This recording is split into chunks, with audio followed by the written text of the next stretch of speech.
हिंदी इंडस्ट्रीमध्ये जसे पंजाबी आहे, जसे गुजराती आहे, साऊथ इंडियन आहेत, बेंगोली आहेत, त्यांच्या ॲक्सेंटने हिंदी बोलतात, तर ते त्यांना सगळं चालतं. मराठी आर्टिस्ट जेव्हा हिंदी बोलतो तेव्हा त्यांना त्यांची ती घाटी मराठी म्हणा किंवा मराठी ॲक्सेंट त्याच्यात त्यांना दिसतो. कोडियाच्या शूटिंगमध्ये मी जेव्हा घरी आले तेव्हा आईने सांगितलं महेश कोठारेंच्याकडनं फोन आला होता, लक्ष्मीकांतच्या अपोजिट आहे. म्हटलं आई चल उगाच आपल्याला एकदा अनुभव आलाय, पण त्यांच्या अपोजिट म्हटलं मला का घेतील. लक्ष्मीकांत बेर्डे हा एक वेगळा ऑरा होता. हातामध्ये त्याची ती दारूशी लावली होती. ज्या शॉर्टला त्यांनी असं केलं ना, ती दारू हाताच्या हातावरती फुटली. एखादा जर असेल आर्टिस्ट त्यांनी सांगितलं असं की आता पॅकअप बरं होईपर्यंत करणार नाही. आम्हाला असं हार्नेस लावलं होतं. अरे उतरवा हे दुखतंय. म्हटलं काहीच नाही होतंय. हो तुला काय, तुला कळलं नाही आमचं दुःख वगैरे. हिंदी पिक्चरमध्ये कामवाला म्हटलं मी तर महाराष्ट्रीयन आर्टिस्ट का माहिती नाही, त्यांना ते मोलकणीच वाटतात. त्याच्यानंतर मला बऱ्याच तशा भूमिका ऑफर झाल्या. एक तर कामवाल्यांच्या ऑफर झाल्या, नाही तर रेप सीनवाल्या ऑफर झाल्या, ज्याच्यातली मी कुठचीच घेतली नाही. तुम्ही सेल्फ डिफेन्स शिका, काहीही करा, पण तुम्ही त्या मुमेंटला तुम्ही काहीच नाही करू शकत, हेल्पलेस होतो. तर मी तो अनुभव त्यावेळेला मी घेतला. म्हणजे तो कायदा आहे तो खूपच कमी पडतोय तिथे त्यांना इच्छा व्हायलाच पाहिजे. नरसिंह माझा गेला. महेशचं सगळं पेपर वर्क, सगळं त्याचं शेड्यूल सगळं प्रॉपर एकदम असायचं. त्यावेळेला एन चंद्रांचा मला फोन आला, तर ठीक आहे महेश माझा मित्र आहे, मी त्याला सांगतो. तेव्हा ते नाही झालं ऍडजस्ट. मग तो रोल उर्मिलाने केला. राजेश्वरीला कास्ट केलं होतं, तिने नाव लिहिलं होतं. पण मराठी ज्या ऍक्ट्रेस आहेत त्यांचा मला अनुभव वाईट आहे, जे की मला उलट हिंदी ऍक्ट्रेसेसचा अनुभव खरंच सांग. मी आणि शिल्पा शेट्टी मग कादर खानच्याकडनं फावल्या वेळामध्ये काय करणार, मग आम्ही त्यांच्याकडनं उर्दू शिकायचो. गोविंद सेटवर वेळ द्यायचे का? एकदा तर त्याला कळलं की बिचारा असं खूप लांबून चालत आलाय वगैरे असं माणूस, आणि त्याच्याकडे त्यांनी त्यावेळेला त्याची ती ऑटोमॅटिक गिअरची त्याची सायकल वगैरे होती, तर आमच्या समोर त्यांनी त्याला सायकल त्यात देऊन त्याला टाकली. मला माझ्यावरती कधीच चिडले नाही. कोणताही माणूस उगाचच नाही ना चिडत. बरोबर. जर तुम्ही समोर जर चूक करत असाल तरच चिडणार. म्हणजे लोक शिव्या घालत होते नंतर की काय चाललंय, किती रटाळ चाललंय. म्हटलं मग तुम्ही नका बघू, तुमच्याकडे हातात रिमोट आहे, तुम्ही बदला. ती पण आमची मालिका कायम नंबर 1 होती. नमस्कार, मी प्रणाली मोरे. अभिजात मराठी फिल्मीच्या थेट बोल विषय खोल या आपल्या पॉडकास्टच्या नव्या भागामध्ये थोडंसं इंट्रोडक्शन करेन की तिला आपण धडाकेबाजची गंगी फुलवाली म्हणून ओळखतो, तिला आपण दामिनीची उर्मी म्हणून ओळखतो. तिने अशा बऱ्याच व्यक्तिरेखा केलेल्या आहेत. म्हणजे सिनेमा म्हणा, मराठी सिनेमा म्हणा, हिंदी सिनेमा म्हणा, मालिका म्हणा, आणि त्यातनं ती वेगवेगळ्या भूमिकांच्या माध्यमातून आपल्याला भेटीस आली. आत्ता तर ठरलं तर मग मधली कल्पना, ती छान सासू आपल्या सगळ्यांना आवडते, आणि अशीच आपल्या सगळ्यांची लाडकी प्राजक्ता दिघे कुलकर्णी आपल्याला भेटायला आली आहे या प्लॅटफॉर्मवर पॉडकास्टच्या माध्यमातून. तर तिचं आपण स्वागत करूया आणि मस्तपैकी गप्पा मारूया. खूप खूप स्वागत प्राजक्ताताई. नमस्कार, थँक्यू सो मच. खूप दिवस आपलं चालू होतं की भेटायचं. शेवटी तू मला एकदा म्हणालेलीस की IPL संपू दे. तेव्हा 1 मिनिट मला कळलं नाही IPL संपू देचा आणि पॉडकास्टचं काय आहे. मग तू ते गणित समजावून सांगितलंस मालिकांचं. आमचे 45 मिनिट्सचे आमचे एपिसोड चालू होते, त्याच्यामुळे अजिबातच शक्य नव्हतं. म्हणजे आम्ही कधी एकदा तर आम्ही 24 तास सुद्धा आम्ही शूटिंग केलेलं आहे. एवढं आमचं 1.5 शिफ्ट, त्याच्यानं डे नाईट वगैरे असं पण आमचं शूटिंग चालू होतं. म्हणून म्हटलं की सध्या ते सगळं होऊ देत, मग आपण आरामात गप्पा मारूया. आणि तेव्हा तू जसं म्हणालीस, पहिल्यांदा मी तुला विचारलं की पॉडकास्ट मला करायचं आहे तुझं, तू म्हणालीस की कशा संदर्भात असणार आहे. मी म्हटलं अगं तुझं काम इतकं आमच्या लक्षात आहे की म्हणजे गंगी तर आहेच आपली, पण मला जास्त तू आवडलेलीस किंवा काय म्हणू तुझ्याशी मी कनेक्ट झालेले ते दामिनीतल्या उर्मीमुळे. तर आपण तिथूनच सुरुवात करूया, तुझ्या वेगवेगळ्या भूमिकांच्या माध्यमातून आणि त्या भूमिकांमुळे घडलेली तू किंवा बदललेली तू. तर मी दामिनीपासून सुरुवात करेन. दामिनी हा असा सिनेमा आहे की त्यातली गाणी ना आजही ओठांवर रुळतात. त्यातली मीनाक्षी जितकी आवडली तितकीच लोकांना तुझ्याबद्दल आत्मीयता निर्माण झाली, जी आजही लोक कदाचित तुला त्या तुझ्या भूमिकेविषयी विचारत असतील, बोलत असतील, त्याची तारीफ करत असतील. तर मला सांग, दामिनी सारखा चित्रपट जो इतका मोठा चित्रपट होता आणि मीनाक्षी शेषाद्री म्हण, ऋषी कपूर म्हण, खूप दिग्गज होते त्याच्यामध्ये, आणि त्यातली तुझी भूमिका मला वाटतं पूर्ण सिनेमा त्या भूमिकेभोवती फिरतो. त्याच्यामुळेच ती कलाटणी पूर्ण ट्विस्ट येतात आणि तो घडतो पूर्ण सिनेमा. अगदीच. कसा ऑफर झाला होता, कसा मिळाला होता एका मराठी मुलीला हिंदी सिनेमा, आणि पटकन तू हो म्हटलं होतंस का? कारण अर्थात तुला सांगितलं गेलं असेल तिच्यावर अत्याचार होतो, अन्याय होतो आणि सिनेमा घडतो, त्यामुळे अर्थात आपण थोडेसे विचार करतो. सो मला ती पूर्ण प्रोसेस सांगशील दामिनीची? मला एकदा राजकुमार संतोषींच्या ऑफिसमधनं मला फोन आला आणि त्यांनी मला सांगितलं की आम्ही एक पिक्चर करतोय, बाकी काही सांगितलं नव्हतं, तू आम्हाला ऑफिसमध्ये येऊन भेट, राजींना ऑफिसमध्ये येऊन भेट. तर त्यांचं अंधेरीला त्यांचं तारापूर गार्डनच्या इथे त्यांचं ऑफिस होतं. मी गेले त्यांना भेटायला. तेव्हा माझ्यासोबत आई असायची नेहमी. गेले. किती वय होतं? म्हणजे छोटीच असशील तू खूप, अगर त्यात दिसतेच एकदम लहान. हा, तेव्हा मी 21 वगैरेची होते मी त्यावेळेला. आणि मी पहिल्यांदा गेले, मला राजी काही मला भेटले नाही, ते त्यांच्या मीटिंगमध्ये बिझी होते, नाही भेटले. त्यांनी मला परत दुसऱ्यांदा मला बोलवलं, दुसऱ्यांदाही नाही भेटले, तिसऱ्यांदा मला बोलवलं, मला तिसऱ्यांदाही नाही भेटले. चौथ्या वेळेला जेव्हा मला बोलवलं तेव्हा आईला म्हटलं, आई आता हे लास्ट टाइम, आता जर का मला बोलवलं तर मग मी म्हटलं नाही जाणार. कारण मला ना, मी म्हणाले कधीच कोणाकडे काम मागायला मी गेले नाही, म्हणजे टचवूड तशी माझ्यावरती वेळ नाही आली काम मागण्याची. आणि हा समोरून मला फोन आला होता तर, आणि त्यातून राजकुमार संतोषींच्या ऑफिसमधनं फोन आलाय, सो चला आपण जाऊया. पण चौथ्यांदा म्हटलं आता हे लास्ट, आता आज जर नाही भेटले तर नाही जायचं. पण माझ्या नशिबात कदाचित ती भूमिका होती, म्हणून त्यावेळेला ते मला भेटले. आणि त्यांनी मला सगळं माझी काय असेल भूमिका सगळी ती त्यांनी मला एक्सप्लेन केली. आणि त्याच्यानंतर सांगितलं की ह्याच्यामध्ये असा एक रेप सीन असणार आहे, ज्याच्यावरती अख्खी फिल्म अवलंबून आहे, त्याच्यामुळे हा सीन खूपच महत्त्वाचा आहे. आणि त्यावेळेला त्यांनी मला हेही सांगितले की तो सीन कसा शूट करणार आहेत वगैरे, सगळं त्यांनी मला एक्सप्लेन केलं. आणि त्याच वेळेला मला जरा एक कॉन्फिडन्स आला की म्हणजे एक मोठा डिरेक्टर आहे आणि त्यांच्या डोक्यामध्ये इतकं पिक्चर क्लिअर आहे की ते कसे शूट करणार आहेत वगैरे असं. आणि त्यांनी मला सांगितलं ह्याच्यात तुला कुठेही काही तुझं काही दिसणार काही नाही आहे, पण हा खूप महत्त्वाचा सीन आहे. आई होती सोबत हे सगळं सांगताना? आई होती सोबत. काय रिएक्शन होती आईची, किंवा तिथून बाहेर पडल्यावर आईचं काय बोलणं होतं? नाही, त्यांनी एकंदरीत तो ग्राफ जो सगळा सांगितला मला माझ्या कॅरेक्टरचा ना, त्याच्याकरता मला ती भूमिका ती तशी छोटी होती, कम्पॅरेटिव्हली ती छोटी होती भूमिका, पण खूप महत्त्वाची होती. बरोबर. आणि आतापर्यंत मी असेच रोल केलेले आहेत, जे माझी भूमिका छोटी जरी असली तरी ती मला महत्त्वाची पाहिजे. म्हणजे उगाचच आपल्या कामं मिळतात म्हणून मी करत गेले असंही नाही केलं, म्हणून मी खूप कामही नाही केली, मी खूप कमी कामं केली तसं बघायला गेलं तर आईनी पण काहीच मला नाही म्हटलं. बाबांशी पण मी बोलले ह्या विषयावरती, तर बाबाही काही नाही बोलले की म्हणजे असं असं आहे. आणि त्यांनी सांगले कुठे काही दिसणार नाही वगैरे. तर मला दोघांच्याकडनं हो मिळालं. मी पण त्यांना लगेचच त्यांना मी हो सांगितलं वगैरे. आणि तुला मी सांगते की त्यांची प्रोसेस इतकी छान होती. माझं फक्त एक कामवालीचं ते कॅरेक्टर होतं, पण त्याच्याकरता सुद्धा त्यांनी लुक टेस्ट करता जगदीश माळींच्याकडे माझं फोटोशूट झालं होतं की हिचं हिला आपण गेटअप द्यायचं, नऊवारी द्यायची का घागरा चोली द्यायची का ब्लाऊज परकर द्यायचा, असे वेगवेगळ्या लुक्समध्ये त्यांनी माझं फोटोशूट जगदीश माळींच्याकडनं केलं होतं वगैरे. असं प्रॉपर अंतरामाळीचे वडील. अंतरामाळीचे वडील, कारण त्यावेळेला पण ते खूप मोठे फोटोग्राफर होते, जगदीश माळींचं नाव खूप होतं. त्याच्यात तो एक माझा वेगळाच असा एक्सपिरियन्स होता. आणि ऑन सेट म्हणजे काय विचारायलाच नको. म्हणजे त्यांच्याबरोबर काम करताना एक माझं हे खूप असं शिकायला मला मिळालं त्यांच्याकडनं. आणि झालं पिक्चर आम्ही केला वगैरे. आणि तुला मी सांगते की त्यावेळेचं मला फिल्मफेअरचं बेस्ट सपोर्टिंग ॲक्ट्रेस करता मी नॉमिनेशन पण मला होतं, त्या उर्मी या कॅरेक्टर करता. तर त्यावेळेला सुद्धा फिल्मफेअर मॅगझिन करता कारण माझं नॉमिनेशन होतं. तर जयेश शेटकर त्यांच्याकडनं माझं फिल्मफेअरच्या थ्रू माझं प्रॉपर त्यांनी फोटोशूट त्यांनी केलं होतं. वा.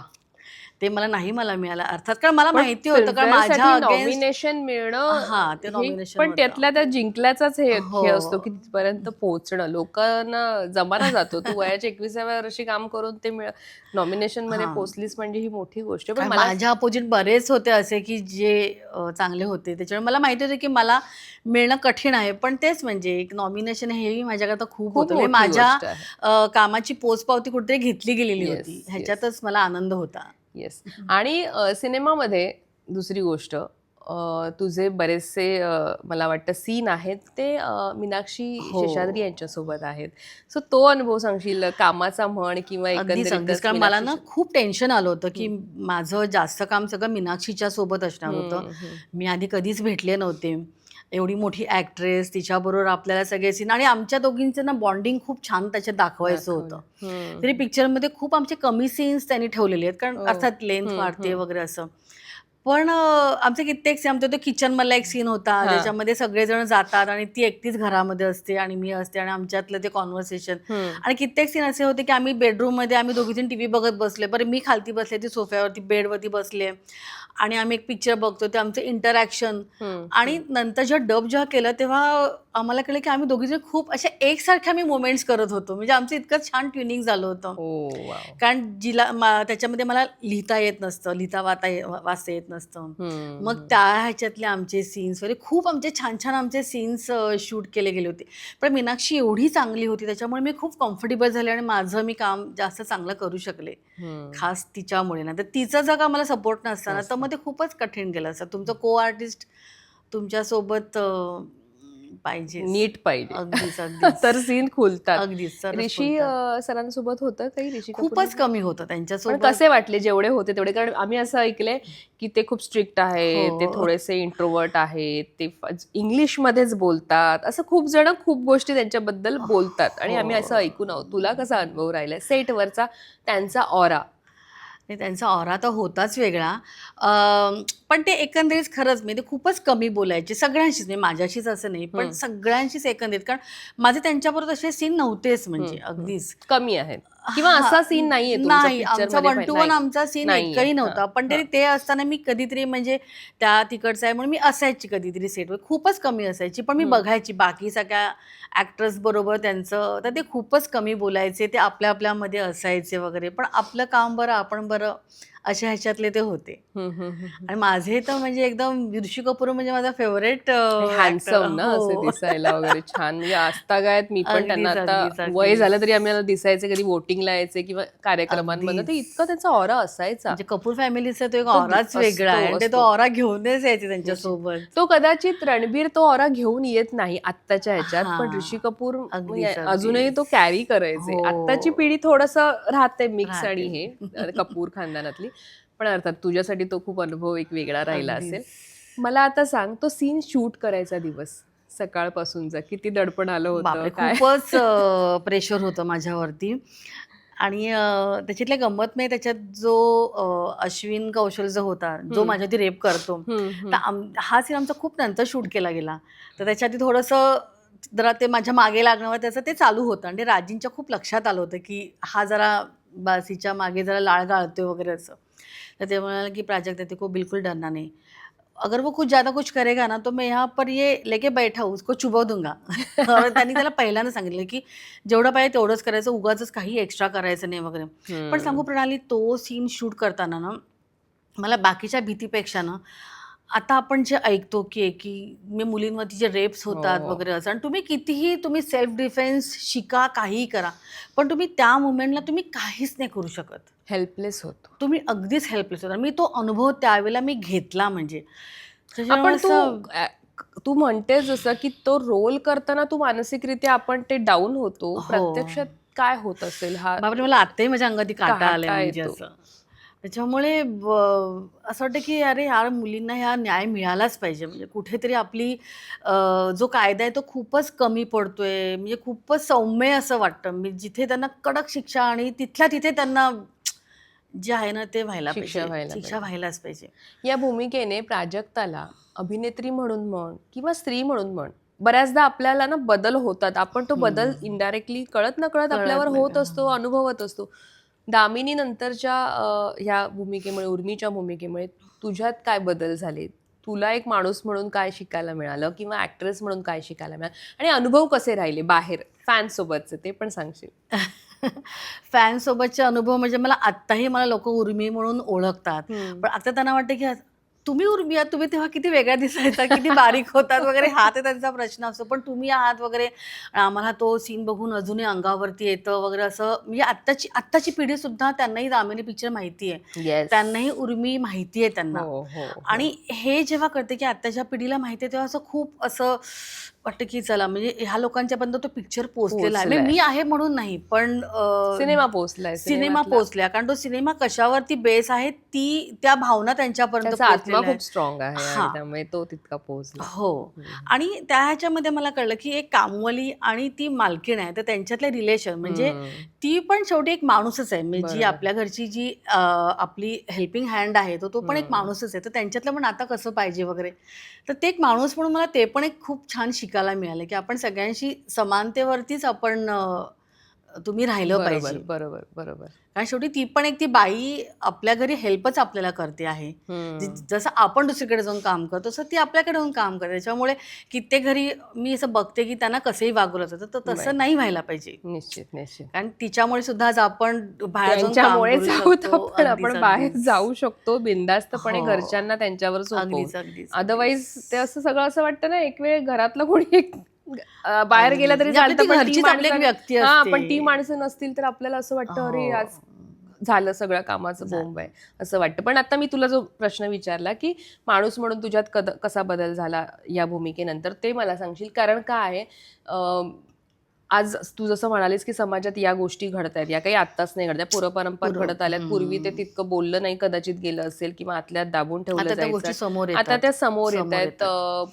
पण असं असतं ना की त्या सिनेमात ती मालकीण तिच्यासाठी लढते, ती जिंकते, त्याचा तो प्रवास आहे. म्हणजे असं असतं की सत्य लपून राहत नाही, हो. दबून राहत नाही, दबून ते राहत येतच समोर. ही एक जाणीव तिथे करून दिली आहे सिनेमाने. त्यामुळे तुला पण अर्थात कलाकार म्हणून ते खूप आत्मिक सुख असतं ना की यार अन्यायाविरुद्ध इथे न्याय दाखवलाय, मिळतोय आपल्याला. सो तुला काय बदल करून गेला एक ऍक्ट्रेस म्हणून किंवा माणूस म्हणून त्या भूमिकेने नंतर? तुला सांगू प्रणाली, पण मी ना पहिल्यापासून अशी आहे की मला ना कुठे अन्याय मी नाही सहन करत. असं म्हणजे अगदी लहानपणापासून मला बेसिकली खोटेपणा मला नाही सहन होत. मग मी तिथे माझी चीड होते. तर जिथे आपल्याला दिसते की म्हणजे जो म्हणजे बाकीची फॅमिली जी असते की आपल्या मुलावरती काही येऊ नये म्हणून त्याच्याकरता जी लढत असते आणि सांगायचं की नाही तू खोटं बोल. बरोबर. तर ती खोटं न बोलता ती सत्याने बोलते आणि ती जिंकते. तर मला नेहमीच असं वाटतं की तुम्ही नेहमी सत्य बोला. खरं बोला. जे खरं बोला, जे काय असेल ते खरं बोला. मग तिथे तुमची जीत ही होणार. जी मी पहिल्यापासून मी तशीच आहे. कारण मला भयंकर राग येतो. मला असं कळलं की कोण समोरची व्यक्ती माझ्याशी खोटं बोलतेय. मी जर आपली माणसं असते तर त्यांना मी तोंडावरती बोलते. आणि जर जी परके असतात त्यांना मी इनडायरेक्टली त्यांना सांगते की बाबा मला हे कळलेलं आहे की तुम्ही खोटं बोलताय वगैरे असं. आणि तुमचं खोटं नाही लपून राहू शकत. त्याच्यामुळे समाजामध्ये हा बदल खरंच घडायला पाहिजे. त्यावेळेला सिनेमा आत्ता बघ बऱ्याचदा तू बघत असशील की प्रमोशनसाठी कलाकार थिएटर्समध्ये जातात. बऱ्याचदा चित्रपट पाहताना लपून पाहतात प्रेक्षकांच्या रिॲक्शन्स काय, आणि मग अचानक समोर. त्यावेळेला असं काही व्हायचं की दामिनी तुझ्या रिॲक्शन्स तू पाहिल्यास तुझ्या पडद्यावरचं नाही त्यावेळेला? कधीच नाही. लोक भेटून असं त्यावेळेला असं नाही, तेव्हा तसं काही नव्हतं सुद्धा. हा, मी आजही जाते. म्हणजे माझे पिक्चर जेव्हा कधी रिलीज झाले तेव्हाही मी आजही नाही जात. अर्थात. चला आता आपण पुढे सरकूया. त्यानंतर मला वाटतं आग हा सिनेमा आला. गोविंदा, शिल्पा शेट्टी आणि याच्यामध्ये तू काम केलेस, त्यांच्यासोबत काम केलेस आणि पुन्हा तीच आहे. मग असं होतं का की एकदा तुमच्यावर एक गोष्ट झाली की ती तुम्हाला कायम तुमच्याकडे? त्याच्यानंतर मला बऱ्याच तशा भूमिका ऑफर झाल्या. एक तर कामवाल्यांच्या ऑफर झाल्या, नाही तर रेप सीन वाल्या ऑफर झाल्या, ज्याच्यातली मी कुठचीच घेतली नाही. पण तसं मी परत म्हटलं तसं आगची ही जी भूमिका आपण जी होती, दामिनीमुळे आग मिळाला? दामिनीमुळे आग मिळाला असं नाहीये. मला ऍक्च्युली माझं एक काम बघूनच मला कामं मिळत गेले. आणि दामिनी आगमध्ये तसा पिरियड गेलेला आहे. म्हणजे साधारण 2-3 वर्षाचा फरक आहे त्याच्यामध्ये. पण या मीनवाईल तशा म्हटलं तसं मला बाकीच्या भूमिका येत होत्या. एकतर हिंदी पिक्चरमध्ये कामवाल्यात, एक तर हिंदी पिक्चरमध्ये कामवाल्या म्हटलं म्हणजे महाराष्ट्रीयन आर्टिस्ट का माहिती नाही, त्यांना ते मोलकणीच वाटतात. म्हणजे त्या कितीही चांगल्या ऍक्ट्रेस असल्या तरी त्यांना तो एक जो स्टॅम्प लागलेला आहे आधीपासून तर तो चुकीचा आहे ऍक्च्युली. म्हणजे तसं. आणि त्याच्यानंतर बऱ्याचशा मला रेप सीन करता तशा भूमिका येत होत्या, ज्याच्यातल्या मी कुठच्याच नाही घेतल्या. पण आगमध्ये तसंच. आता आगमध्ये सुद्धा हिच्यावरती जो रेप होतो, कारण भाऊ बहिणीचं त्याच्यामध्ये नातं खूपच ते जवळचे दाखवले आहे. आणि ज्या कारणामुळे नंतर ती बहीण वेडी होते आणि भाऊ सगळं सोडून तिच्याकरता फाईट करतो वगैरे असं, तिला वेगळ्या ह्याच्यात घेऊन जातो वगैरे असं, आणि तिला लपवून ठेवतो का आता आपली बहीण कोणाच्या समोर येऊ नये वगैरे असं. तर ती पण एक त्या भाऊ बहिणीच्या नात्यावरती ती फिल्म होती, त्याच्यामुळे तो रेप सीन खूप महत्वाचा होता. म्हणून मी ती फिल्म ऍक्सेप्ट केली. फक्त काय तो जो ट्रेंड होता त्यावेळेला, आग तेवढी चालली नाही, कारण गोविंदाचा तो कॉमेडी नंतर चालली. पण गोविंदाचं ते वेगळंच त्याच्याकरता ते कॅरेक्टर होतं, जे त्यांनी खरंच खूपच चांगलं केलं होतं, प्रश्नच नाही.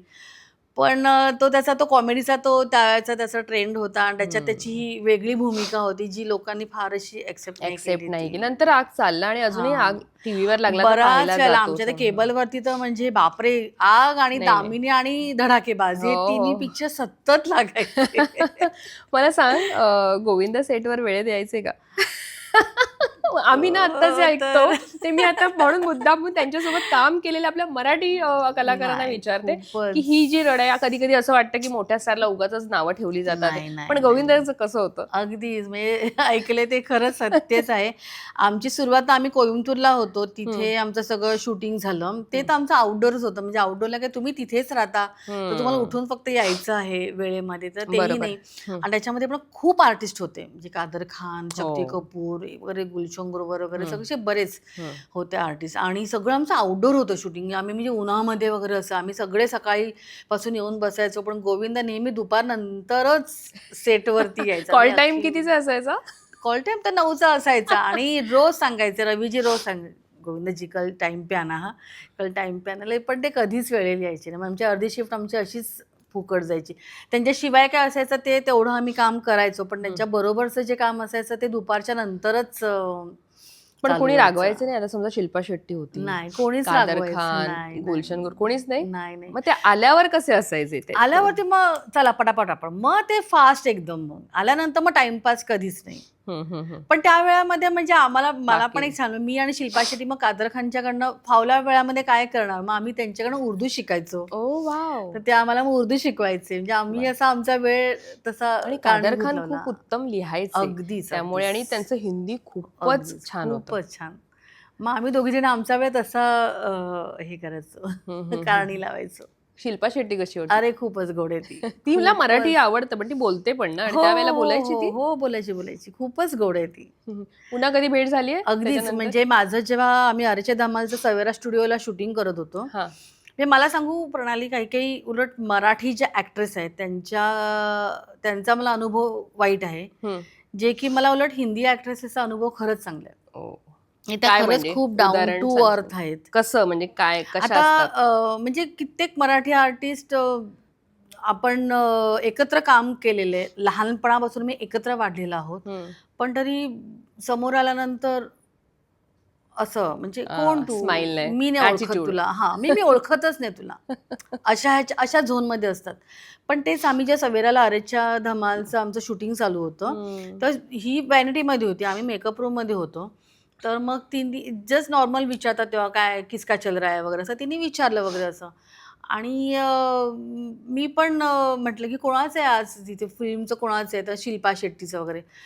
तर मी जस्ट तिथे गेले तिला भेटायला व्हॅनिटीमध्ये, आणि ती पण आली मला भेटायला, आणि अक्षरशः म्हणजे आम्ही बऱ्याच वर्षांनी भेटलो होतो, पण अगदी ते मिठी मारून वगैरे अशी खूप चांगली ओळख आहे वगैरे, मी असं आम्ही खूप वर्षांनी भेटलो अशाच्यात ती मला खूप छान मला भेटली.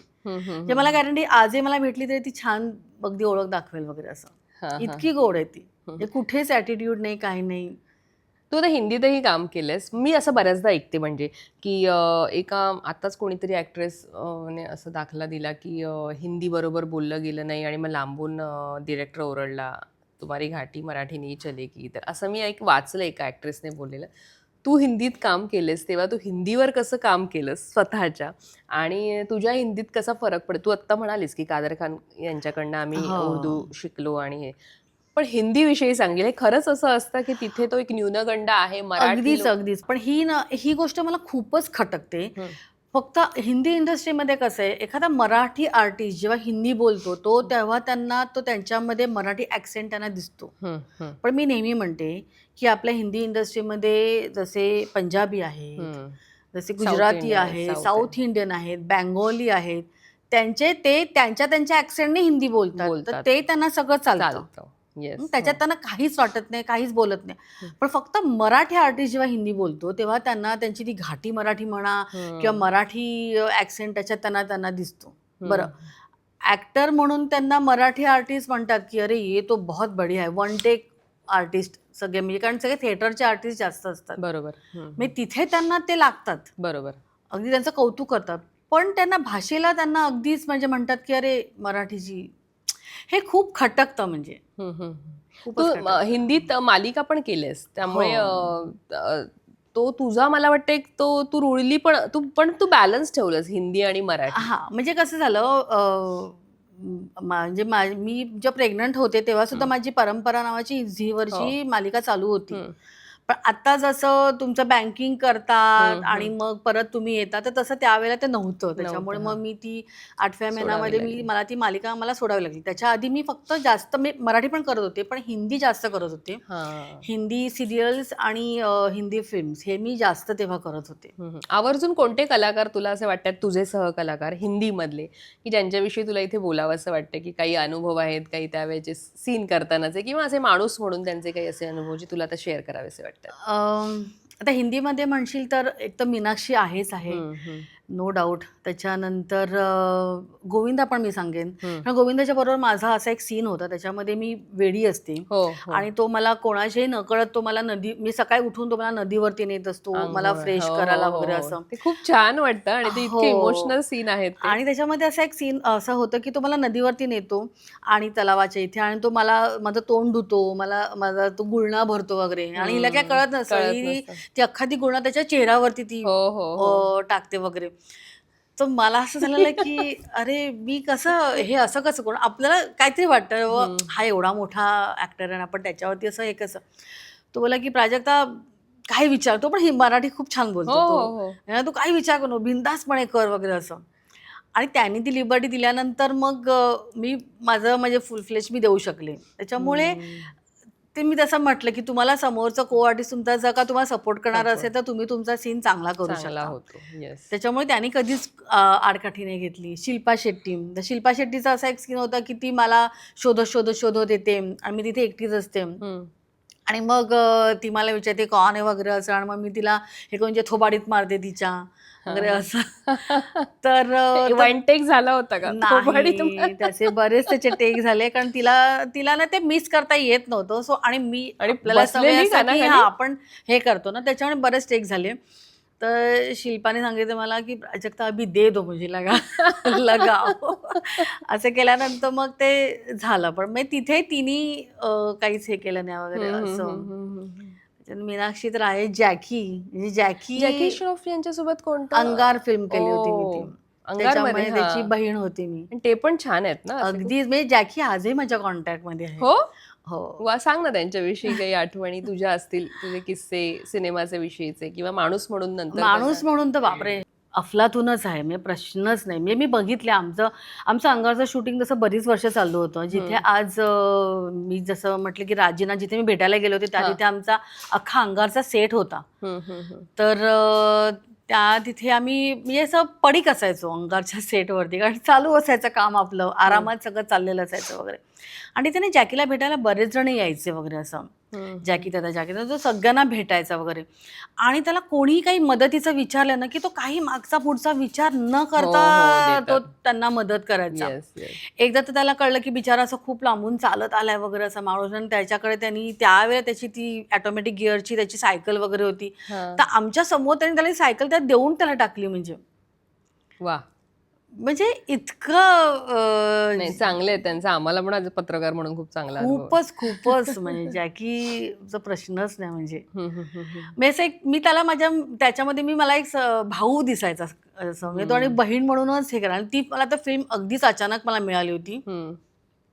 त्याच्यामुळे किस्सा असा आहे की त्यांचा 1 फेब्रुवारीला जॅकीचा वाढदिवस असतो, तेव्हा त्यांच्या फिल्मचा मुहूर्त झाला. तेव्हा वेगळीच कोणतरी होती बहीण त्याची, आणि त्या दोघांच्या वरतीच तो होता मुहूर्त. आणि तिने त्याचे म्हणे काहीतरी बरेच मुहूर्ताच्या शॉटचे तिने काहीतरी वाटतं 36 का 38 काहीतरी वाटतं तिने रिटेक दिले होते त्या मुलीनी.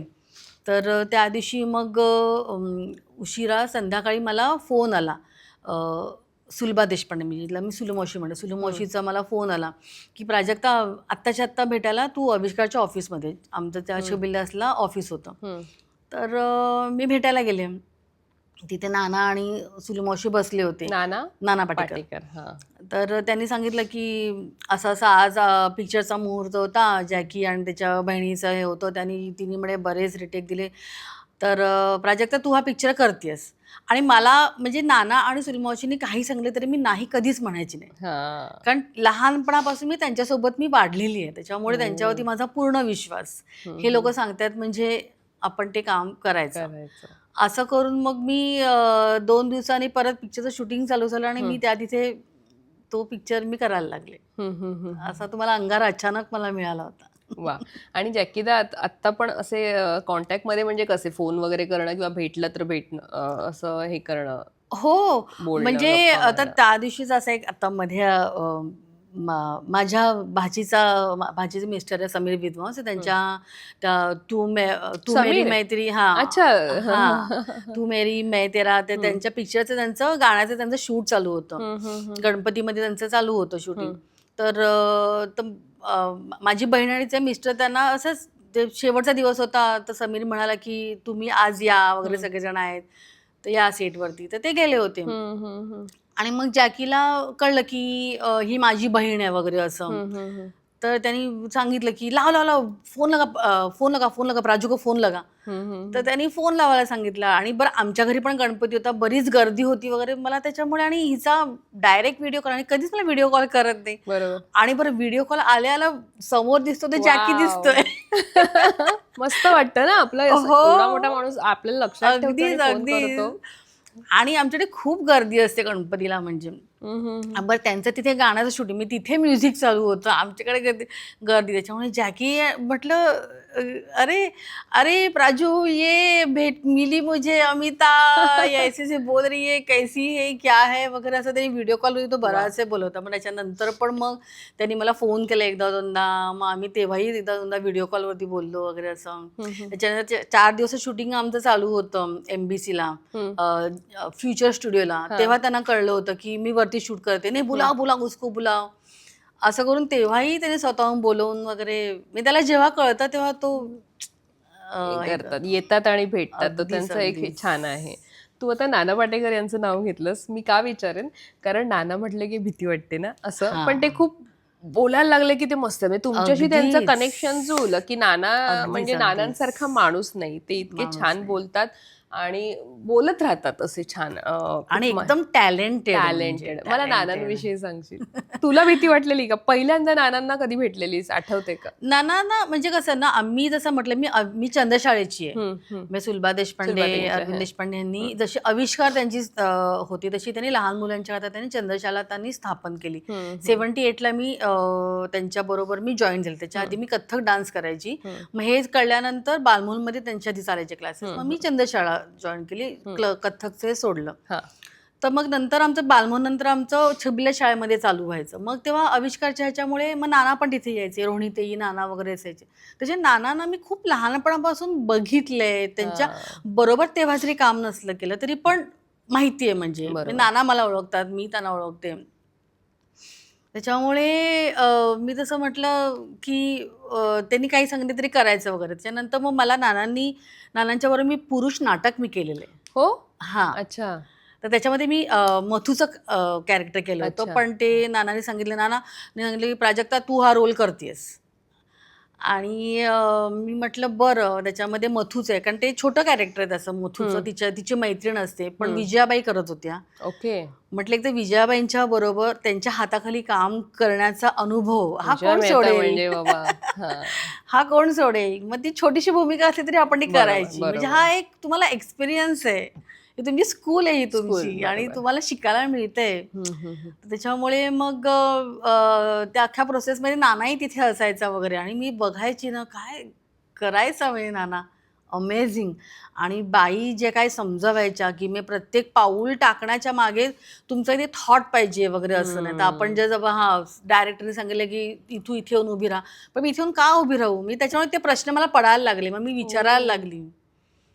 वाव, म्हणजे ते खूप हे आहे ना, खूपच हे महत्वाचं असतं. हे तुम्हाला सांगितलं समोरच्याने म्हणून तुम्ही ते करायचंय तर तसं नाहीये, तर त्याच्या मागे तुमची काही थॉट प्रोसेस पाहिजे. बरोबर. तर ते सगळं बाईंच्याकडनं बारीक सारीक गोष्टी त्या त्यांच्याकडनं शिकायला मिळाल्या. बरोबर. नानांचं जसं मी म्हटलं की बरेच लोक म्हणतात नाना कडक आहेत, नाना बोलतात, हे तुला नाना माणूस म्हणून कसे वाटतात? नाना माझ्यावरती कधीच चिडले नाहीत.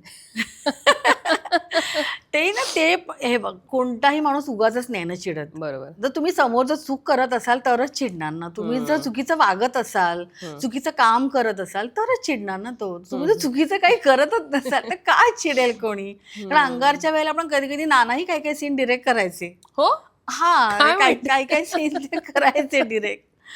आणि अच्छा. मजा यायची. मी कधीच माझ्यावरती नाना कधीच चिडले नाही. त्याच्यामुळे वा. छानच होतं. नानांच्या बरोबर काम करायला मजा येते. मला आता थोडंसं आपण मागे जाऊ, धडाकेबाजकडे जाऊ. धडाकेबाज हा सिनेमा तुला मला वाटतं कोठारेंच्या ऑफिस, एक त्याची पण एक गोष्ट आहे ना काहीतरी, तुला हो. त्याच्या आधी कुणाच्या तरी बी आर चोप्रांच्या ऑफिसमधनं हो. फोन आला आणि मग तू नंतर म्हणला आता मी जाणार नाही, हे फेक कॉल असेल वगैरे, अगदीच, असं व्हायचं अगदीच. त्यावेळेला फेक कॉल आणि हे एकदा प्रकरण? झालं होतं माझ्या बाबतीत. पण हे कोण करतं? त्यांना काय त्यांच्याकडे तुमचे माहिती? नंबर जातात कसे? काय माहिती बरं, तेव्हा तर मोबाईल वगैरे पण नव्हते, लँडलाईनच होते. आणि तो त्यांच्या ऑफिसमधून फोन मला खूप उशिरा आला होता. तर आणि मी गेले होते, जसं मी म्हटलं आईला माझ्या मी सोबत घेऊन जायची. बी आर चोप्रांच्या ऑफिसमध्ये मी गेले. तर त्यांनी मला कुठचा पत्ता दिला, त्यांच्या बंगल्याचा पत्ता दिला होता. त्यांच्या ऑफिसचा नव्हता दिला, जुहूला त्यांचा बंगला बंगला होता. आहे, हो. मग तो सिक्युरिटी वाला बोला की नहीं एक तो यहाँ पर कोई मिलने नहीं आता है, तो उनका ऑफिस ऐसी ऐसी जगह पर आप खार में वहां पर जाओ. मी गेले भेटायला. नेमके मला BRGच मिळाले. तर बोले की नहीं ऐसे तो कोई कॉल नहीं आया है, तो आप किसी के ऊपर ऐसे भरोसा मत करना, और इतने देर से तो मतलब हम कभी कॉल ही नहीं करते. मग त्यांनी चांगल्याने मला परत पाठवलं समजावून वगैरे असं. आणि मग कट्टू मी जेव्हा ओडिया फिल्मच्या शूटिंगला भुवनेश्वरला गेले होते, त्यावेळेला बाबा माझ्यासोबत होते. तू ओडिया पण हे केलं? हो, आपण बोलू त्याच्यावर नंतर, आता बोलू. कंटिन्यू. तर मी ओडिया केले, राजस्थानी केले, नेपाळी केले, ह्या पण केलेत काही काही फिल्म्स.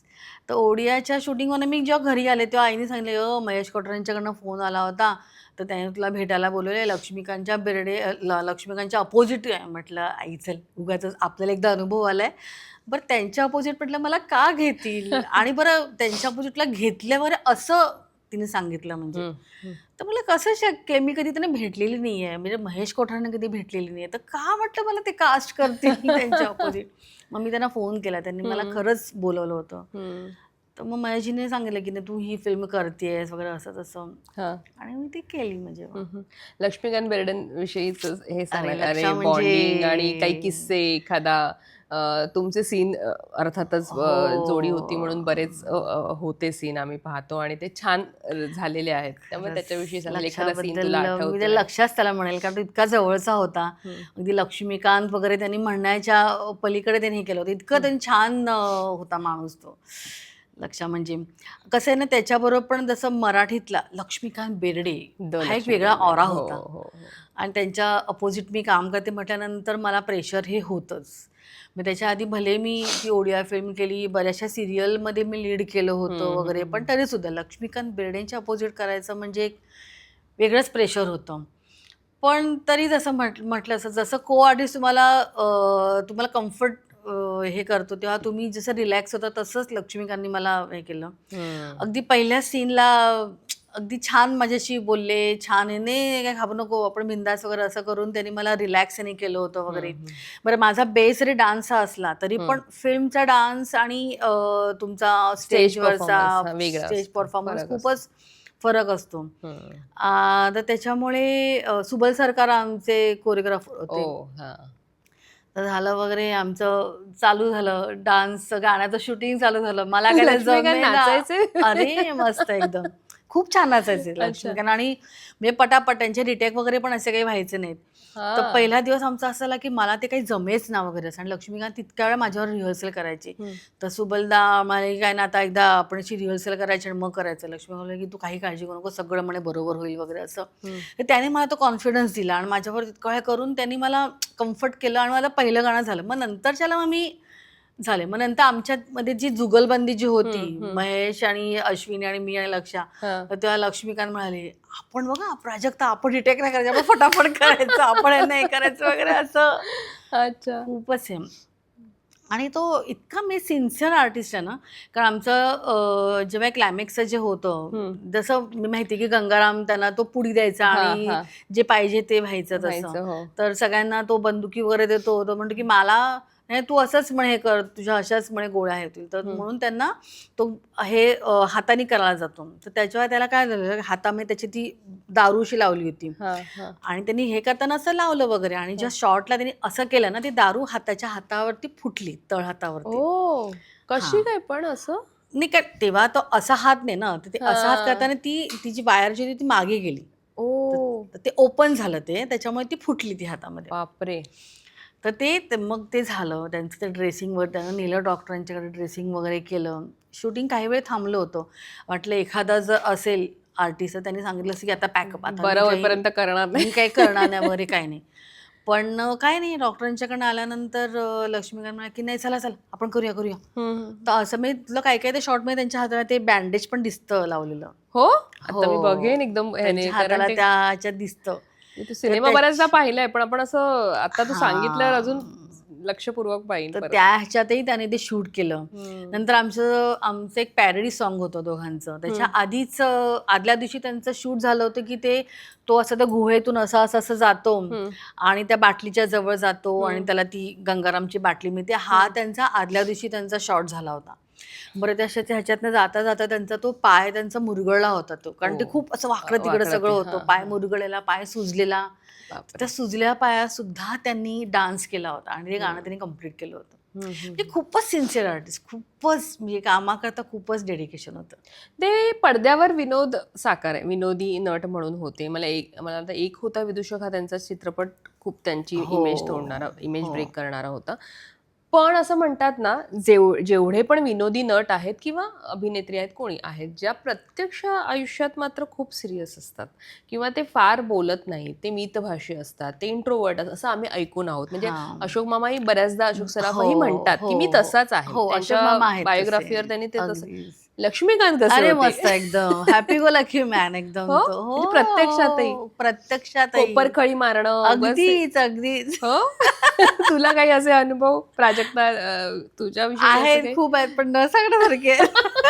मग त्यांच्या ज्या गप्पा आहेत त्या त्यांचे जे इथे नाही सांगू शकत ना, मी पर्सनली वेगळे सांगेन तुला. नाही म्हणजे असे खरंच होते का? कारण आम्हाला, मी गोड त्यांचा आणि एकदम. प्रियाताईंचा एक इंटरव्ह्यू पाहिलाय दूरदर्शनवर, जो मला वाटतं कदाचित एकत्र असं त्यांचा शेवटचा असेल. पण ते खूप असे मला असे ते बरोबर मारत होते कोपरखळी आणि परत मला वाटतं तो घेत आपली अभिनेत्रीच होतीये, ती मला सिरियस वाटले. म्हणून मी प्रत्यक्षात म्हणजे असे थोडेसे कमी बोलणं किंवा हातचं राखून बोलणं किंवा तर म्हणून मी म्हटलं जे त्यांच्या सोबत काम केलेले कलाकार आहेत त्यांना मी खास करून हा प्रश्न विचारते की पडद्यावर विनोदी होते. मग ते छोटंसं सांगितलं मी, त्याच्यातनं पण त्यांचा तो विनोद येतो. कारण बाकी कारण तसे ते बोलायचे डबल मिनिंग असे खूपच बोलायचे आणि खूपच मजेशीरच होते ते. आम्ही ते हवेमध्ये वगैरे असे उडतो असे ते आमचे ते आहेत ना शॉर्ट्स. तर त्याच्यामध्ये आम्हाला असं हार्नेस लावलं होतं. बरं, मला आयुष्यात पहिल्यांदाच लावलं, तसं काही असं किती काम केलंच नव्हतं. हार्नेस लावलेलं मध्ये वरती नेलेलं वगैरे, तसंच त्यांनाही वगैरे असं ना. तर मी कम्फर्टेबल होते, मला काहीच प्रॉब्लेम नव्हता. तर बोलले की अरे उतरवा हे दुखतंय. म्हटलं काहीच नाही होत आहे. हो तुला कळलं नाही आमचं दुःख वगैरे. असं ते काही अगं बोलायचं माहितीये का, काही बोलायचे. पण छान ना, म्हणजे अशाने कसं होतं तुमच्या सेटवरचं वातावरण अगदी अजून वाटतं की आपण हा शॉट छान द्यावा. लिटरली. पण तुला असं वाटलं होतं लक्ष्मीकांत सर इतक्या लवकर जातील किंवा तो दिवस तुला आठवतोय? हो अगदीच. त्याच्या आधी काय झालं, मी ना अंधेरीला शिफ्ट झाले होते आणि त्या वर्षी आमच्याकडे गणपती होता. बरं, प्रिया आणि मुलं गणपतीला आली होती. तर मी प्रियाला म्हटलं ग लक्षात का नाही आला? तर नाही म्हणे ॲडमिट आहेत ते हॉस्पिटलमध्ये, त्यांना ते लिव्हरचा प्रॉब्लेम होता ना. तर म्हणे बोल त्यांच्याशी बोलतो.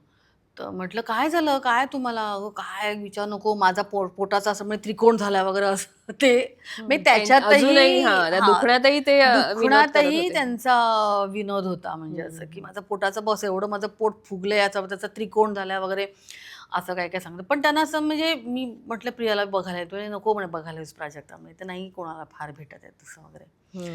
आणि ते गेले त्या दिवशी रात्री मला अगदी अलकाचा मला फोन आला की प्राजक्ता असं असं झालंय आणि लक्ष्मीकांत नाही वगैरे असं. तर रात्रीच्या रात्रीच उठून गेले होते. मी खूपच वाईट वाटलं त्या दिवशी.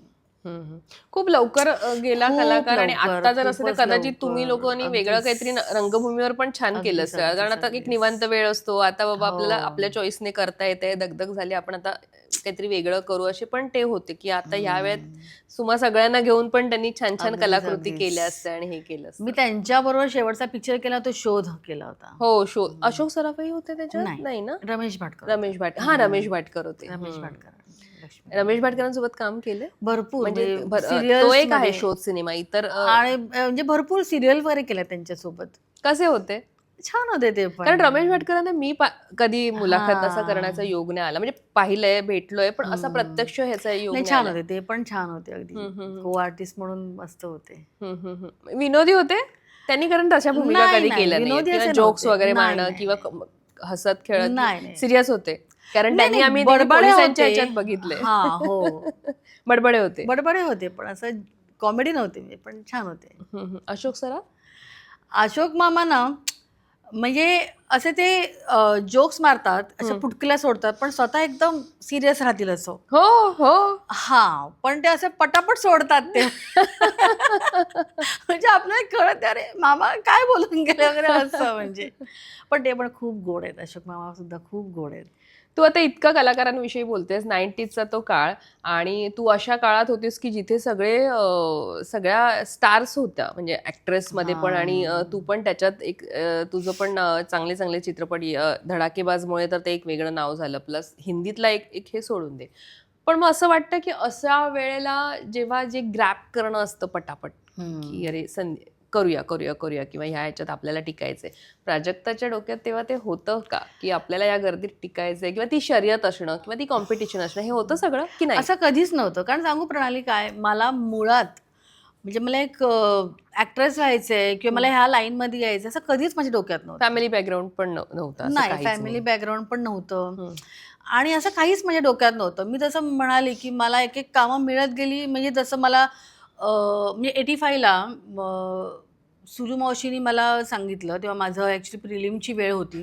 प्रिलिमच्या जस्ट आधी की प्राजक्ता असा असा हिंदी पिक्चर करतो ना समज, त्याच्यामध्ये सुरू मावशी होते, पप्पा म्हणजे अरविंद देशपांडे हे दोघंही होते, आणि साहिला चड्डा आणि हिरोचं नाव पण विसरले मी, तर तो प्रोड्युसर होता.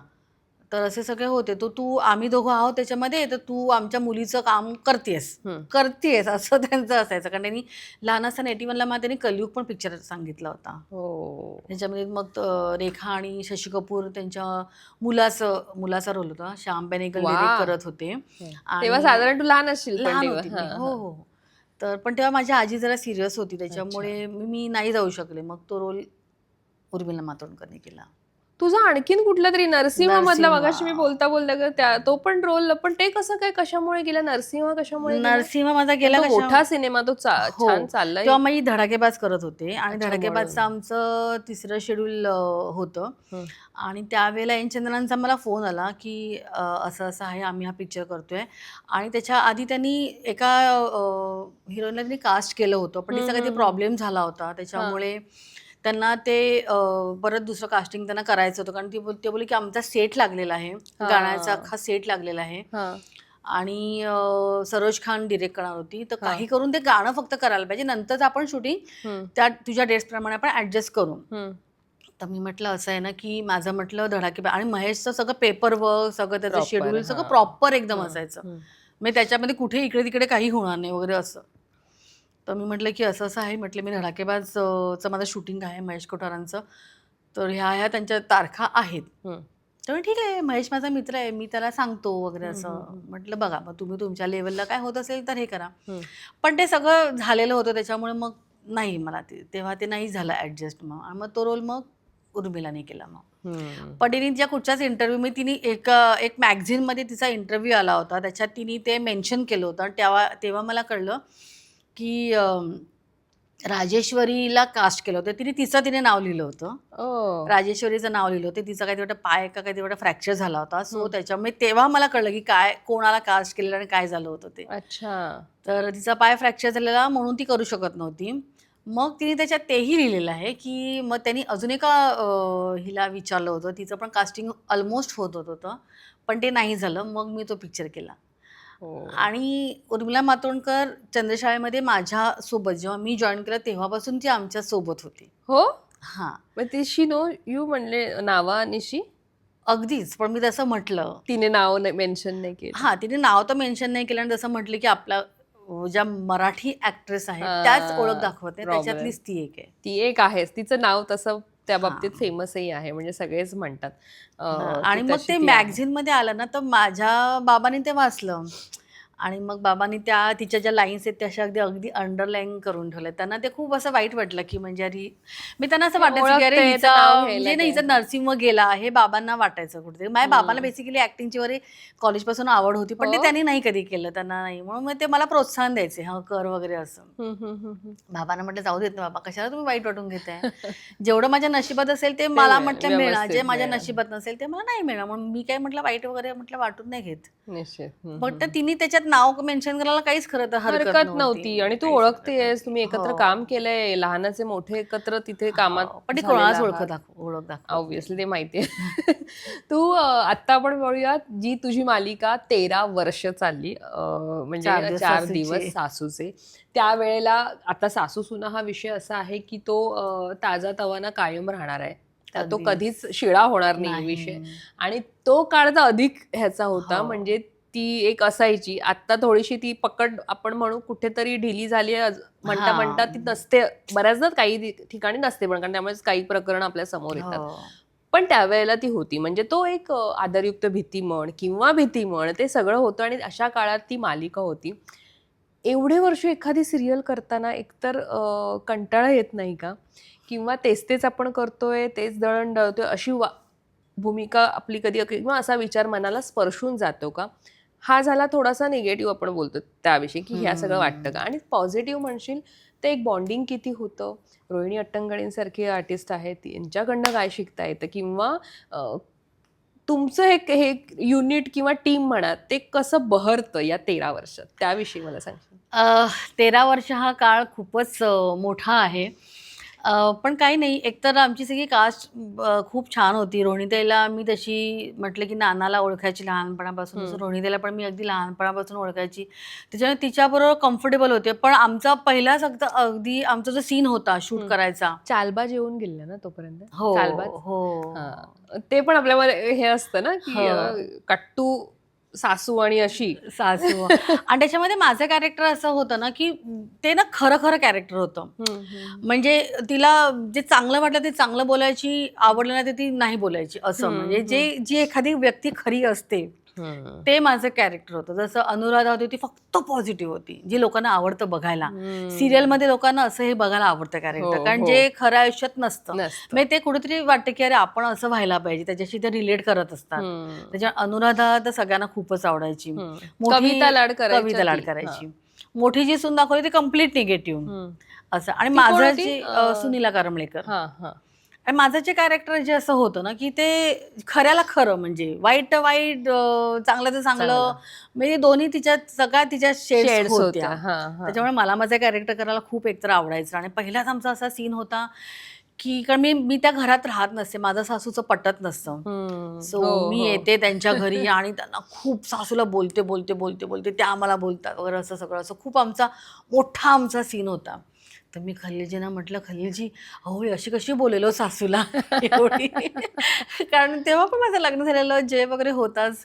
म्हटलं अशी कशी बोलेली सासूला, हो एवढी नाही बोलणार, कारण माझी सासू खूप छान आहे, म्हणजे अगदीच, म्हणजे माझी खरी सासू पण खूप चांगली आहे. पण मी त्या मला काही असेल तर सगळं सांगतात, त्यांनी मला खूप सपोर्ट केला वगैरे, पण मी त्यांना असं कधी बोलू नाही शकत की आई हे चुकीचं आहे वगैरे, असं नाही मी त्यांना बोलू शकत. कुठेतरी आपल्या आईला आपण बोलणं आणि आपल्या सासूला बोलणं ह्याच्यामध्ये फरक असतोच ना, आपण रिस्पेक्ट हा देतोच. म्हटलं असं कसं मी बोलेन, नाही काय नाही, तुझं कॅरेक्टर तसंच आहे, बोल बोल बोल वगैरे असं हे करून.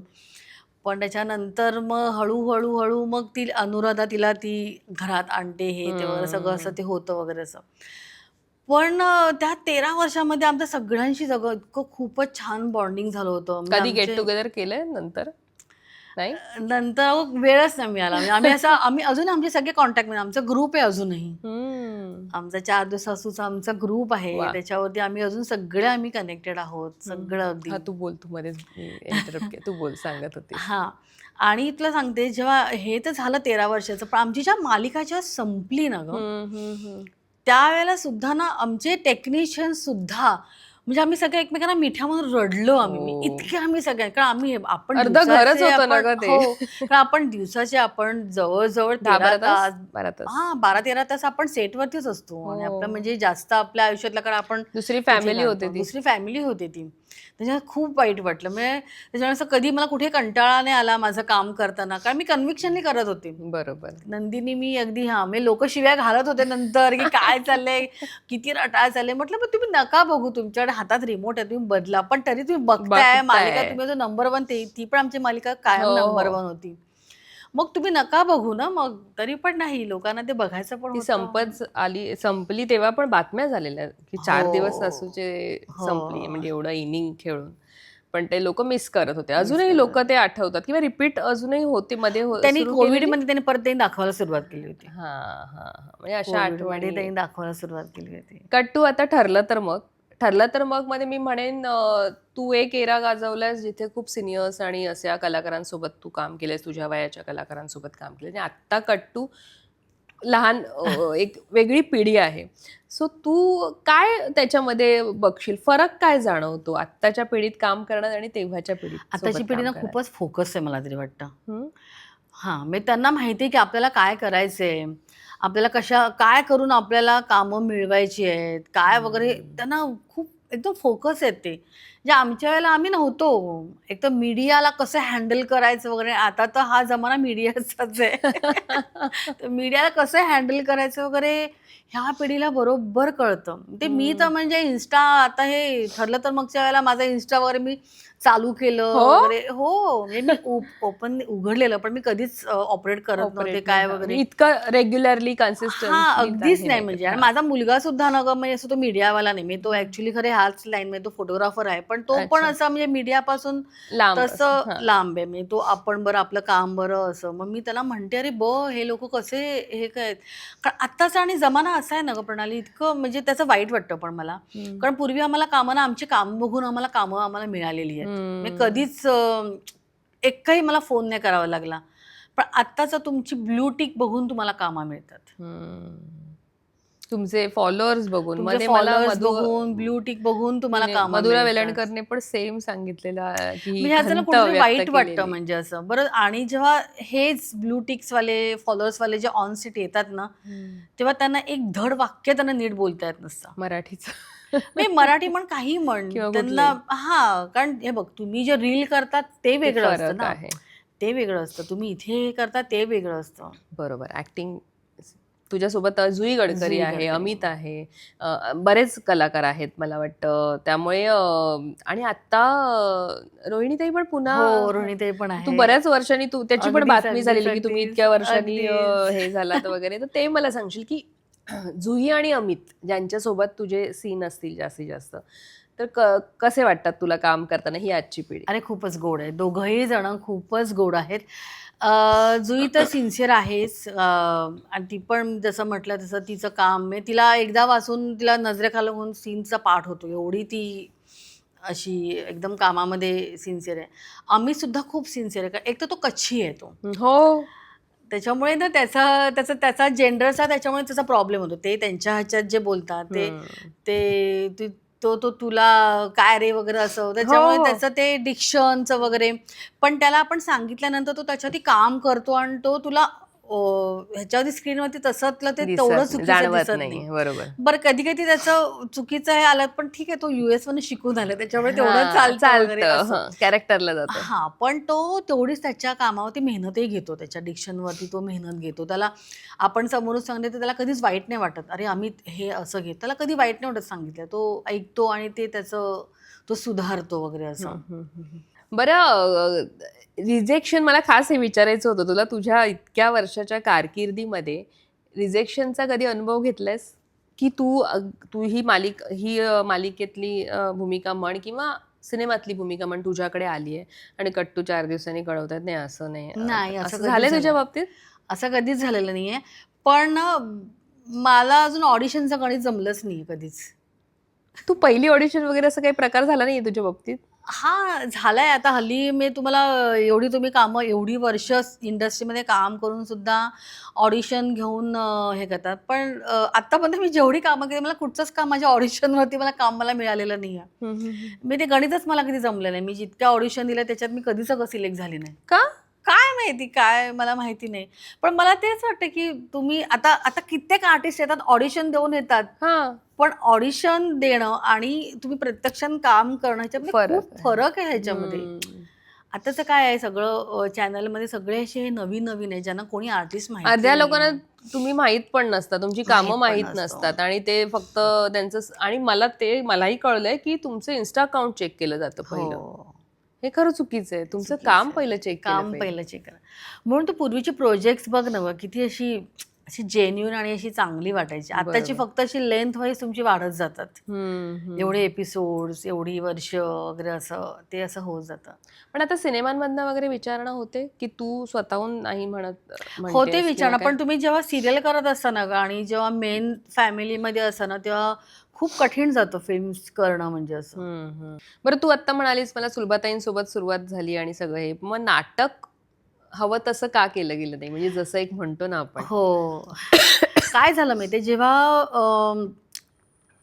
जेव्हा मी कॉलेजमध्ये वगैरे होते किंवा जसं मी आधी चंद्रशाळेमध्ये होते, आमचं मी बॅले म्हणजे अपना जगन्नाथ, पुंगीवाला, पंचतंत्र, दुर्गा झाले गौरीवर हे सगळं माझं चालू होतं. पण जेव्हा कमर्शियल नाटकाची जेव्हा वेळ आली तेव्हा मी 85ला जेव्हा हे केलं नासमज पिक्चर केला, त्याच्यानंतर लगेचच मला सिरियल्स मी करायला लागले. मग म्हणजे मला बंदिनी मिळाली, मग ती रथचक्र हे आणि बंदिनी पण खूप तुमची आहे. म्हणजे ते बंदिनी लागलं की ते दुपारी असायची का ती, का संध्याकाळी दुपारी रिपीट वगैरे असायची का? हा, कारण आम्ही पण ते पाहायचो. हा, तर त्याच्यामुळे ना ते माझं सतत मी ते लागून चालूच राहिलं माझं.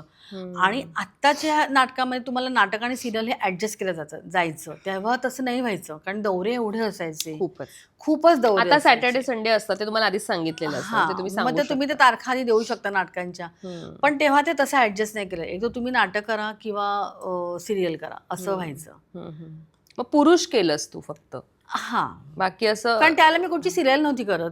आणि मला पुरुष आम्ही केलं ते हिंदी पुरुष केलं मी. हो, अच्छा. आणि नानाने तेव्हा सांगितलं की आपल्याला 25 प्रयोग इथे करायचे आहेत आणि आपलं US दौरा आहे, बस आपलं तेवढेच फक्त प्रयोग करायचे आहेत. Okay okay okay. पण आता जर तुला विचारलं समजा की आता सॅटर्डे संडे दौरा असेल तर तुला आवडेल करायला? अगदीच, नक्कीच. मी तर वाट बघते, कधीपासून मी वाट बघते की मला कोणीतरी, म्हणून ना काय एक समज झालाय की मी नाटक करतच नाही असं हे कदाचित हा समज झालाय. म्हणून मला पूर्वी जसं विचारायचे तसे आता मला विचारतच नाही. कारण जर नानांसोबत तू नाटक केलंयस म्हटल्यावर किंवा सुलभाताईंच्या काय म्हणतात शिकवणुकी खाली तू हे झालीयस, तू जोपासली गेलीस, तुझं एक काय पण आपण म्हणतो ते छोटं रोपटं असतो आपण, आणि अशा लोकांनी जर आपल्यावर पाणी घातलं असेल तर ते छान खरं तर बहरलेलं असतं. बघणाऱ्याची दृष्टी पाहिजे तिथे की बाबा इथे आहे, याला हे येणार आहे, चांगलं बहरलेलं झाड आहे, हे आपल्याला फळ देणार आहे, की याचा फायदा होणार आहे आपल्याला. सो मला सांग, जर आत्ता तुझ्याकडे नाटक तुला करावंसं वाटलं, संहिता आली तुझ्याकडे, तर तुला कोणत्या दिग्दर्शकाच्या अंडर काम करायला आवडेल, किंवा असा कोणता नाट्य दिग्दर्शक आहे ज्याच्यासोबत तुला काम करायचंय, बाबा एकतरी नाटक याच्यासोबत करायचं असं तुला वाटतं? विजय केंकरे आहे, मंगेश कदम आहे, त्याच्यानंतर अद्वैत दादरकर आहे, तो पण चांगला आहे. असे आहेत, बरेच आहेत. पण मला मी स्क्रिप्ट ही आधी बघेन आणि चांगलं प्रोडक्शन हाऊस पाहिजे. कारण कसं होतं की स्क्रिप्ट चांगली आहे, डिरेक्टर चांगला आहे, पण मी नाटकाचं बघितलंय, जर प्रोडक्शन हाऊस चांगलं नसेल ते नाटक अडकतं. त्याचे खापर मग आर्टिस्टवर की चालत नाही. ते तर प्रॉपर रन पण करावं लागतं आणि हे करावं लागतं. पण अगदीच मला आवडेल म्हणजे. बरं, एक शेवटी जाता जाता मला थोडंसं, खूप आधी जाईन मी, तू बालमोहनची काय सांगशील? दादर, बालमोहन, कारण आता अंधेरीत राहत असलीस तरी दादर तेव्हा कुठे राहायचीस आणि बालपण कसं होतं? आपण सुरुवात जरी तुझ्या टॉपच्या याने केली तरी आपण शेवट छान गोड आठवणींनी जो बालपणीचा काळ असतो त्याने करूया. हे बघ, तशी मी काय मिडल क्लास फॅमिलीतलीच आहे. आम्ही 4 बहिणी आहोत. त्याच्यामुळे मी माझी धाकटी बहीण बालमोहन, माझ्या 2 मोठ्या बहिणी वेगळ्या बालक विहारला होत्या. पण खरंच म्हणजे आईबाबांनी आम्हाला बालमोहनमध्ये घालून म्हणजे मी तर म्हणेन आमचे ते खूपच चांगले संस्कार केलेत. कारण बालमोहन म्हणजे ही एक संस्काराची एक शाळाच होती ती. बरोबर. दादा रेगे दादा रेगे म्हटलं म्हणजे प्रश्नच नाही. आणि आम्हाला माहिती तिथे प्रत्येक सण हा त्या सणाचा अर्थ आता साधारण म्हणजे फक्त बालमोहन म्हणजे अरे चला श्रावण महिना चालू झाला की सोमवारला अर्धी, पाऊस पडला की चला माशी शिंकली आहे ना सुट्टी वगैरे असं नव्हतं. पण त्याच्या मागे म्हणजे आपण प्रत्येक सण हा आपला कसा साजरा होतो हे आम्हाला शाळेमध्ये आम्ही शिकलो. प्रत्येक सणाचं महत्त्व काय म्हणजे नुसतंच अभ्यासक्रम पुस्तकी अभ्यास हा असा नव्हता. त्याच्यामुळे मातृदिन म्हटल्यानंतर पिठोरीला आपण मातृदिन म्हणतात. आम्हाला शाळेमध्ये एक लाडू आणि एक पेढा दिला जायचा. तर आम्हाला सांगायचं की हा मातृदिन असतो, तर तुम्ही घरी जाऊन तुमच्या आईच्या पाया पडा आणि आईला हे द्या, कारण तो आईचा दिवस आहे. तर अशा छोट्या छोट्या गोष्टींमध्ये ना असे ते संस्कार एक आम्हाला मिळायचे बालमोहन. त्याच्यामुळे मी खरंच म्हणजे आईबाबांचे मी खूपच त्यांना मी धन्यवादच म्हणेन की आम्हाला बालमोहनला घातलं म्हणून. आणि कॉलेज माझं रुपारेल. वा, पण ते बालमोहन आणि रुपारेल म्हटलं तर मला असं म्हणतं की ती अभिनयाची शाळा त्याची तुमची तयार होते ना, म्हणजे तुम्हाला बऱ्याच गोष्टी करता येतात, नाटक आणि हे पण मी सगळं. रुपारेलमध्ये असताना पण मी तेच म्हणते, मी एक ना माझा प्रॉब्लेम होता ॲक्च्युली. काय आमचं तेव्हा पण फक्त मी एकच नाटक केलं, उन्मेषच्या सावल्या म्हणून केलं मी. पण बाकी मी नाटकं करायला जायची नाही रुपारेलमधनं, कारण त्या सगळ्या ज्या रिहर्सल ज्या व्हायच्या त्या बॉईजचा जो जिमखाना होता, मी बॉईज कॅन्टीन होतं त्याच्यावरती रिहर्सल्स व्हायच्या. आणि मला खूप हे असं होतं की मला ना असं म्हणजे एक तर भावाचं मला खूप अफेक्शन, मला सख्खा भाऊ नाही पण म्हणजे माझे भाऊ, मला कोणी असं वाटलं की माझ्या मागेला मी त्याला राखी बांधून मोकळी व्हायची की तू माझा भाऊ, म्हणजे मला इतकं मला भावाचं हे होतं. बरं, आणि त्या तिथे जायचं सगळी मुलं म्हणून मी मी कधीच कॉलेजच्या नाटकामध्ये भाग घ्यायची नाही. अच्छा. तर उन्मेष सावल्याला विजय केंकरे ते नाटक बसवत होते. त्यावेळेला जुई लागू होती, त्याच्यानंतर उर्मिला धाकट्या बहिणीचं करत होती. उर्मिला मातोंडकर. अच्छा, ती रुपारेलची आहे? हा, ती पण रुपारेलची आहे. आणि मला विचारलेलं, तर मी म्हटलं की नाही बाबा मग माझ्या मैत्रिणीला घेऊन गेले मी की बाबा मला, आणि मी ना मुद्दाम नाटक केलं की ना मी बसमधनं पडले, माझा पाय मोडला, माझी मैत्रीण करेल पण मी काय करणार का, तर मग तिथे कोण जाईल रिहर्सलला, तर बॉईज कॅन्टीनच्या इथे कोण जाईल रिहर्सल, एवढी सगळी मुलं असतात वगैरे असं. तर मग काय नाही, मग श्रीरंग देशमुख आहे तो, त्याचे वडील डॉक्टर, तो मला त्यांच्या घरी घेऊन गेला. त्यांनी मला वडिलांनी गोळी दिली, ही गोळी घे नाटक कर, असं करून काय माहिती तू पाय दुखतोय, तू हे झाल्यावर काय नाही गोळी घे, तू हे नाटक करायचं, असं करून फक्त मी एक सावल्या मी केलं होतं. अच्छा. आणि बाकी मी कुठचं कॉलेजमध्ये असं नाटक नाही मी केलं. शाळेमध्ये असताना आपण विद्या पटवर्धन त्यांचे बालनाट्य करायचे, पण तेव्हा पण मी केलं नाही, कारण चंद्रशाळेमध्ये मी करत होते. बालमोहनच्या विद्याताई हो, पण मग ते पण म्हणजे मग म्हणजे लेक्चरला न बसता रिहर्सलला या नाटकाच्या ह्याच्यामध्ये, आणि मी तशी ॲव्हरेज स्टुडंट होते, त्याच्यामुळे म्हटलं बाबा जे काय आहे ते बाबा लेक्चरला बसून आपण अभ्यास करूया, ह्याच्यामध्ये नको. आधीच मी तिथे माझे सगळ्या सुट्ट्या आणि सगळे मी करतच असते. मग शाळेत किती नाटक नाही केलं आणि कॉलेजमध्ये नाही नाटक केलं मग मी, असं झालं. पण मग ह्याचा परिणाम पुढे जेव्हा सिनेमे करायला लागलीस, रोमॅन्टिक सीन असतील, काही काय सलगीचा सीन असेल, किंवा अर्थातच गोविंदासोबतही काम करते, हात पकडणं हे आलं, मग इथे तुला किती दडपण वाटायचं? मी काम हे मी सिन्सिअरली काम म्हणून मी केलं, त्याच्यामुळे तिथे ते सीन करायला लागली. निश्चित नाही. आणि आता एक शेवटचा प्रश्न असा, जसं नाटक तुला करायचे असं तू म्हणालीस की एखादं चांगलं नाटक नक्कीच करायला आवडेल लोकांनी, त्यामुळे असं म्हणू नये की मी सिरियल करते तर मी करणार नाही. OTT हे नवीन प्लॅटफॉर्म आहे, तर याचं स्वागत तू कसं करशील OTT प्लॅटफॉर्मचं? कारण याच्यावर आत्ता जो कॉन्टेंट पडतोय तो बऱ्याचदा खूपच भडक असतो. अनेकदा आपण जर तसं काही केलं नसेल तर आपण ते करायला घाबरतो किंवा आपल्याला तितकं हे नाही वाटत. पण तू आत्ता या माध्यमाकडे कसं बघतेस, आणि अभिनयासाठी किंवा अभिनयाच्या कारकिर्दीसाठी एक वेगळं एक काय म्हणतात आपण कार्ड, चांगलं हुकमी एक असं म्हणून पाहतेस का याच्याकडे? वेब सिरीज करायला नक्कीच मला आवडतील त्याच्याबद्दल, कारण त्याच्यामध्ये खूप छान छान स्टोरीज असतात आणि नेसेसरी नाही आहे की तुम्ही त्याच्यामध्ये एखादा रोल करताय तर तुम्हाला त्या टाईपचाच रोल करायला पाहिजे असं काही. नेहमी तो रोल न करता बाकीची चांगली कॅरेक्टर्स असतात, चांगली संहिता असते, तर ते करायला मला नक्कीच आवडेल. पण मी आतापर्यंत काम असं केलेलं आहे की जे मी माझ्या फॅमिलीसोबत बसून बघेन बघू शकते. असं मी काम आत्तापर्यंत केलं आणि तसंच पुढेही करेन. म्हणजे मी माझ्या मुलाच्या डोळ्यात डोळे घालून मी बघू शकते की बाबा तू माझ्याबरोबर हे काम बघ. मी कुठेही त्यालाही लाज नाही वाटली पाहिजे की बाबा ही माझी मम्मा आहे कसं सांगू, असं त्यालाही लाज नाही वाटली पाहिजे. बरोबर. किंवा सासू सासऱ्यांना असं नाही वाटले पाहिजे की अरे बाबा काय, माझी हां. सून आहे, अशी कुठेही कोणाला लाज वाटली नाही पाहिजे असं मी काम कधीच केलेलं नाहीये. बरोबर. तसंच पुढेही तसं कधी करणार नाही. कारण आता मी बघते की मी माझ्या वयाच्या ह्यांना पण तसे ते रोल्स असतात काही काही असं. पण त्याच्या व्यतिरिक्त पण खूप छान छान भूमिका असतात की भूमिका असतात, माझ्या हो. OTT-ला मी अगदीच मोस्ट वेलकम करेन त्याच्यावर, तसं काहीच नाही. एक प्रश्न असा जाता जाता, आत्ताची प्राजक्ता तिच्या जवळजवळ खूप आधी, म्हणजे मी म्हणेन एक 20-25 वर्ष मागे जा, सुरुवातीच्या काळात जा, त्या प्राजक्ताला काय सांगू इच्छिते किंवा तिच्याकडे बघून तिला काय आठवतं? तिच्याकडे बघून मला हेच आठवेल की मी जेव्हा आले ह्या इंडस्ट्रीमध्ये तेव्हा कोरीपाठी घेऊन आले होते. काहीच डोक्यात नव्हतं की मला पुढे काय करायचं आहे किंवा मला किती सिन्सिअरली काम करायचं आहे, असा कुठचाच विचार नाही केला स्वतःवरती. मी किती त्याच्यामुळे असं वेगळं असं काही काम नाही मी केलं.